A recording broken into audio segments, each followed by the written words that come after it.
dans votre programme la matinale de l'entrepreneur avec aujourd'hui Jérémy Sebag, le président et cofondateur de SPV Assurance. Bonjour. Bonjour. SPV Assurance est un courtier d'assurance pour les particuliers et les entreprises. C'est un vaste marché. Comment est-ce que vous vous différenciez ?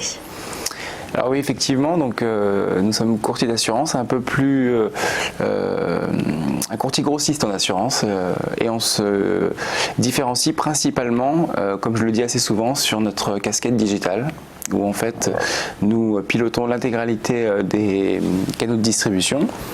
Sur toute la chaîne de valeur, en fait, on est présent, on conçoit les produits, on les gère et on les distribue. Et tout ça est possible grâce en fait à la technologie digitale que nous avons développée, ce qui fait de nous un courtier atypique sur le marché de l'assurance. Et c'est grâce à cela en fait que nous avons réussi à devenir depuis maintenant les 3 dernières années le courtier qui a la première croissance organique du marché sur notre secteur. Alors pourquoi avoir choisi, puisque vous avez cofondé SPV Assurance, pourquoi avoir choisi d'être présent sur toute cette échelle de valeur ? Il y avait un vrai projet derrière.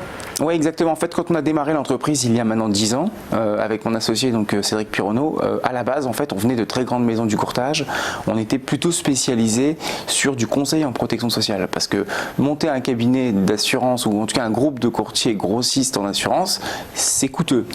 Il faut d'abord s'installer, il faut d'abord faire ses preuves, il faut convaincre les porteurs de risques de nous accompagner.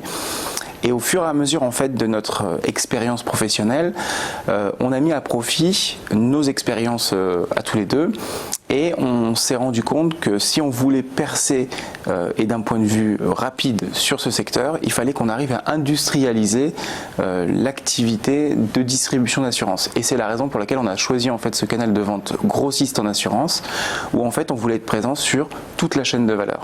Alors le digital qui est un petit peu moins répandu peut-être en France dans votre secteur que dans d'autres pays, on a l'impression que la France est un petit peu en retard. Alors, au niveau de la banque assurance ou des banquiers, effectivement, le digital est très présent.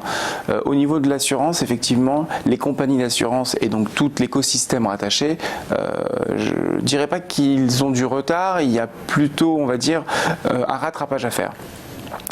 Nous, d'un point de vue distribution d'assurance, c'est sûr que, pour répondre à votre question au préalable, on fait, en tout cas on dénote parce qu'on a digitalisé la quasi-totalité des flux.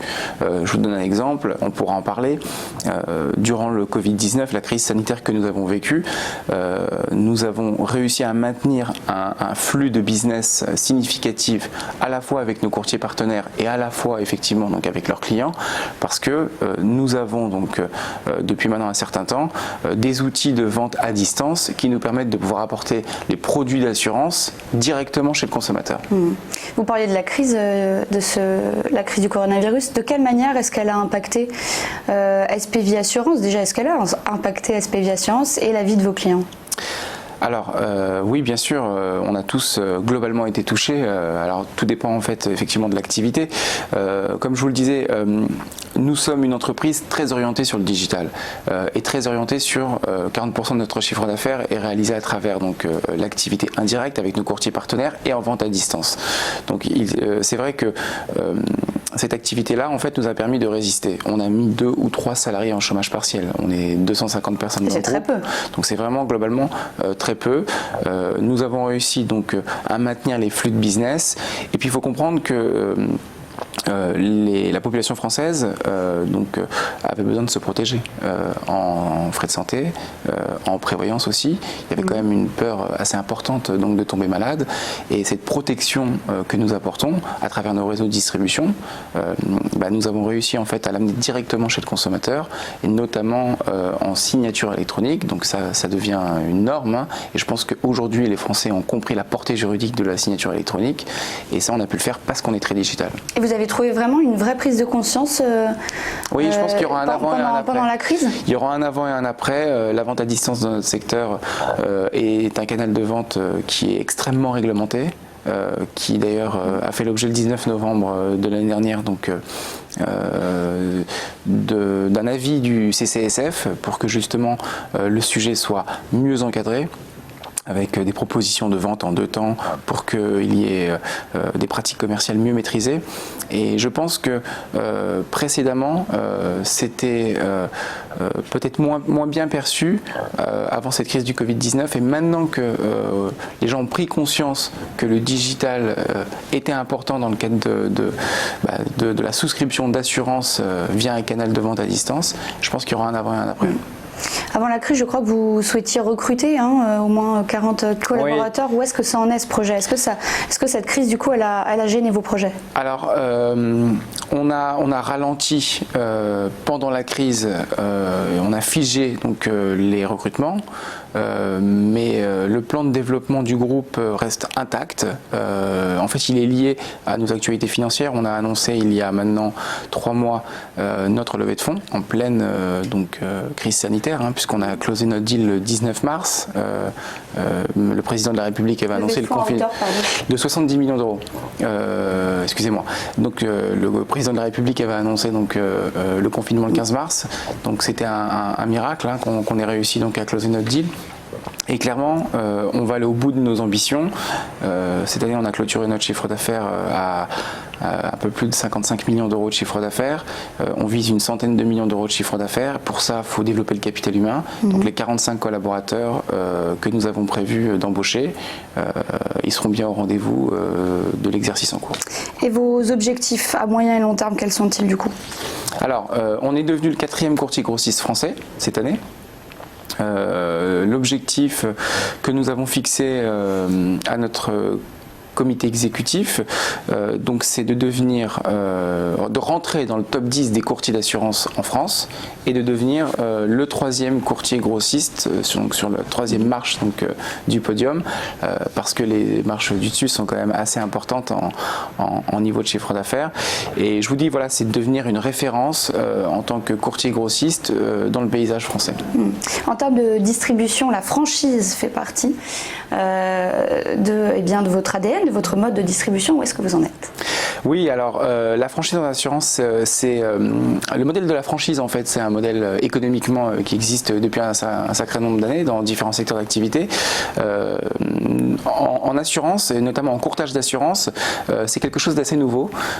Et nous, en fait, on a envie, alors c'est lié, on va dire, à notre secteur et aux problématiques du secteur. Nous, on a envie d'accompagner les courtiers de proximité, justement, à l'aube de cette crise sanitaire, pour qu'ils puissent s'en sortir et qu'ils puissent passer, on va dire, le cap d'après à travers un groupe qui va venir les protéger, qui va venir leur apporter une marque, qui va venir leur apporter, on va dire, une organisation commerciale, des outils informatiques, qui va venir leur apporter aussi les codes de compagnie d'assurance avec des volumes négociés, qui va leur apporter aussi tous les produits que nous avons développés pour nos courtiers partenaires.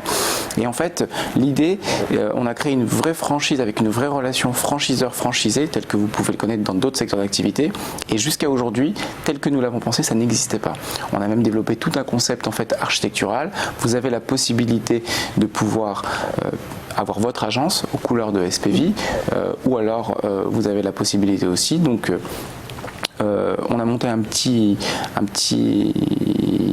sujet hybride, on peut en parler si vous êtes d'accord, c'est de devenir mandataire d'intermédiaire, où en fait on propose d'intégrer une maison du coworking où ce mandataire d'intermédiaire pourrait démarrer son activité sous pavillon SPV, et puis ensuite ce marchepied lui permettrait, une fois qu'il aura constitué son portefeuille, de s'installer en franchise.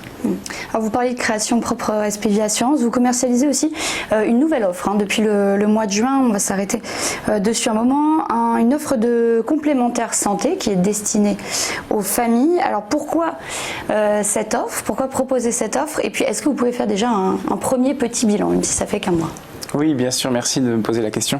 Alors en fait c'est une offre que j'ai eu l'occasion de le dire sur d'autres plateaux, que nous avions lancée il y a 9 mois. Donc en fait, nous l'avons lancée juste en pleine crise sanitaire, en plein Covid-19, et on s'est rendu compte, notamment grâce au sondage IFOP que nous avions fait, que la demande au niveau de la société française était importante.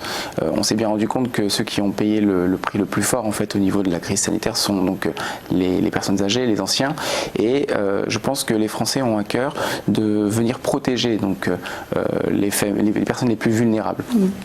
Et nous, il nous a paru essentiel de monter en fait une complémentaire santé où il est possible dorénavant de pouvoir couvrir ses ascendants, à savoir ses parents ou ses beaux-parents. Et la crise du Covid-19 est venue amplifier ce phénomène. Je pense que nous avons raison. En tout cas, le marché nous donne raison. Nous avons eu des échos absolument incroyables. On nous pose même souvent la question de pourquoi est-ce que ça n'avait pas été donc, inventé plus tôt. J'ai l'habitude de répondre, c'est que les sujets les plus simples, parfois, on n'y pense pas tout de suite. Voilà, donc nous, en fait, on tire cette innovation de notre expertise du terrain. On a senti qu'il y avait un besoin et c'est la raison pour laquelle on l'a lancé et les résultats sont très intéressants. Merci beaucoup Jérémy Sebag d'être venu nous parler de SPVie Assurance. C'était la matinale de l'entrepreneur. Merci de nous avoir suivis. À très vite.